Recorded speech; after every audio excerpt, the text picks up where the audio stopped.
Hello అండి. As a part of current affairs నేను చూస్తుంటే నాకు మహిళల భద్రత కోసం అంబ్రెల్లా పథకం అనే ఒక ఆర్టికల్ కనిపించిందండి. అది మీతోని షేర్ చేసుకోవాలనిపించింది. ఎందుకంటే ఇది చాలా ఇంపార్టెంట్ అనిపించింది ఇప్పుడు కరెంట్ సినారియోలో.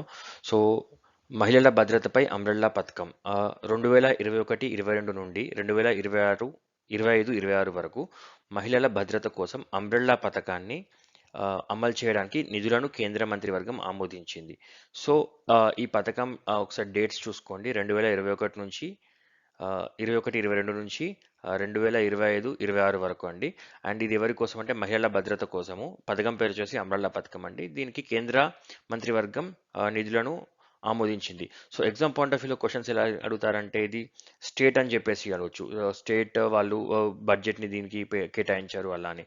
సో, మీరు కొంచెం కరెక్ట్‌గా చూసుకొని ఆప్షన్‌లోకి ఇలా 1 స్టేట్ అని చెప్పేసి మిగతా 2, 3, 4 వచ్చేసి కరెక్ట్ ఇచ్చారనుకోండి. 1 ఆబ్వియస్‌లీ మీరు పెట్టొద్దు wrong.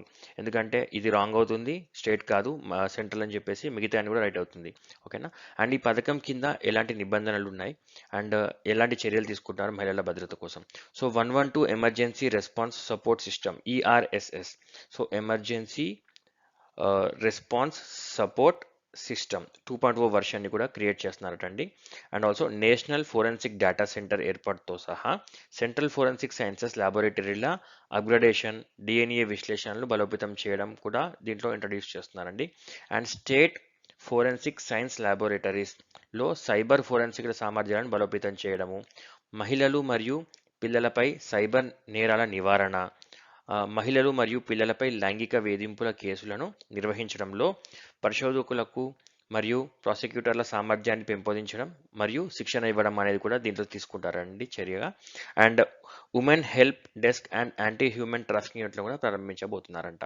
So, exam point of వ్యూలో మనకు ఏవైనా 4 పాయింట్స్ ఇచ్చేసి ఈ కింది వాటిలో ఏవి రైట్ ఏవి రాంగ్ అని కూడా అడిగే అవకాశం ఉంటుందండి. సో, ఒక బిట్ని మీరు కంప్లీట్గా మీరు చదువుకుంటే మీకు చాలా హెల్ప్ అవుతుంది. Thank you and all the very best.